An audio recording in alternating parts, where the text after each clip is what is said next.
Second habit. Why do we miss signs of Jesus being at work in our lives? Well, my guess is because we travel too fast through life. The second habit we need to develop is slow down. Farmer John lived on a quiet rural highway, but as time went by, traffic slowly built up to an alarming rate.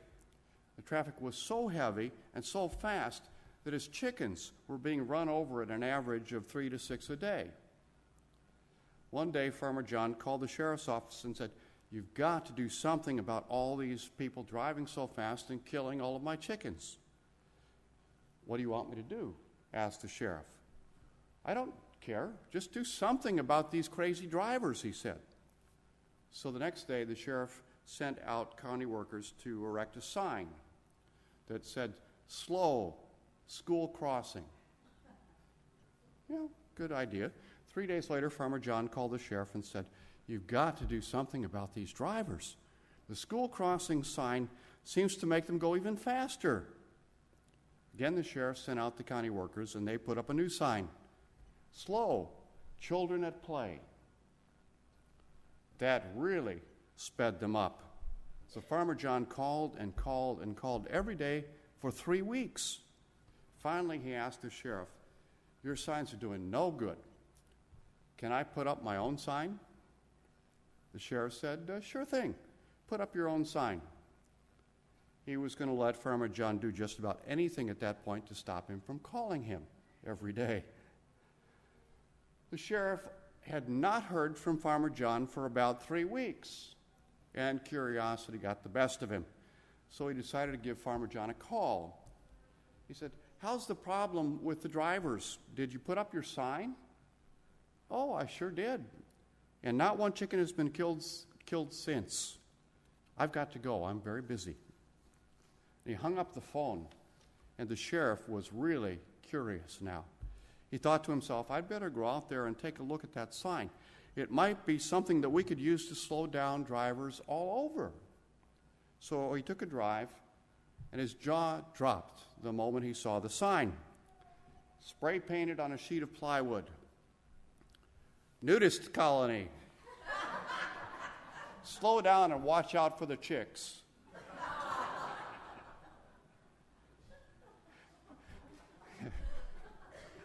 Other than nudist colony signs, how do we slow down our fast-moving culture?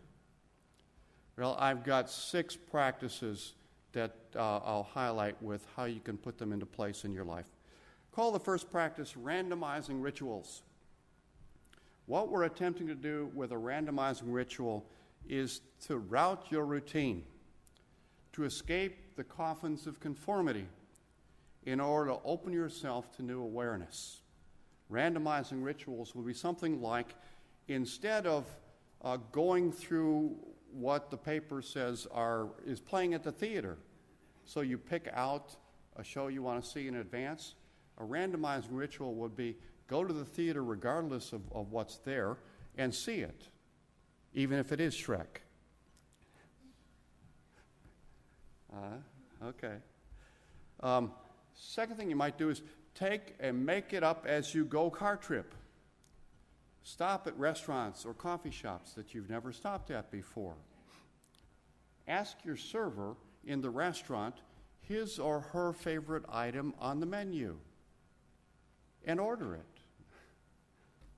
Set your cassette player or your MP3 player to random shuffle.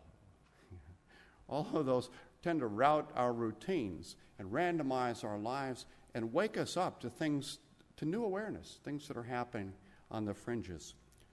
Second habit is called slow boating.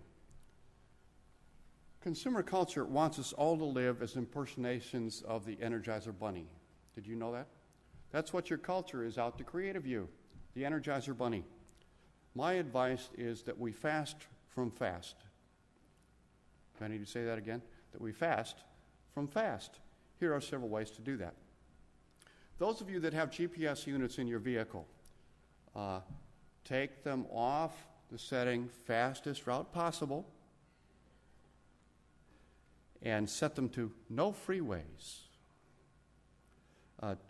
take a seat of your pants vacation. Make it up as you go. Here's a tough one. Sit down in a room on purpose for 5 minutes and do nothing. That's really hard. Declutter your life by dropping a membership in an organization, by limiting your TV watching. Slow down your life. Look at your life and find ways that you can slow it down. That helps us grow in our awareness of where God is around us. Call the third one extra the ordinary. Where does God first address Moses? Did God address Moses from heaven first? Did God address Moses from Mount Sinai first? Where did God address Moses first? From a bush, a lowly bush in the desert, ordinary. Where does Jesus encounter his first disciples? In Jerusalem? In the temple? At worship? In Galilee? Doing what? Fishing. Okay. Ordinary activities. How do we do that in our own lives? Well, we start by thinking of ourselves as an attendant in God's house. Realize God's house is the universe. You're an attendant in God's house wherever you are, at any time, in any place. Extra the ordinary. All of the ordinary happenings in our lives might be places where God might pop up in yours. Why not look for God around us in everyday places? Or in the words of Cynthia Heimel, some of you are going to think this is really off the wall, but I love this. In the words of Cynthia Heimel, we're talking about extra the ordinary, remember. She says, God is always to be found at the back of the refrigerator, behind the moldy tuna fish casserole. Or sometimes he's found in the way the tailor at your corner lovingly stitches up the hem of your party dress. Other times in the way the child sings along with a toothpaste commercial. Do not look for him in the heavens. He only keeps a small locker there and only goes there to change. Think about that for a while, about extra the ordinary. Okay, as we talked about with the kids, focusing rituals or attentional strategies. You saw what took place. Nathan had to focus very well to get more than one, and he got 4. That's incredible. We need to find ways to overcome distractions in our lives and focus on the target, being aware of how God's alive. Do you remember Get Smart? How many of you remember watching Get Smart as you were growing up? Do you remember the cone of silence? This is what we need to create in our own lives. Barb's having flashbacks. Turn off your cell phone, your BlackBerry, your laptops for a period of time.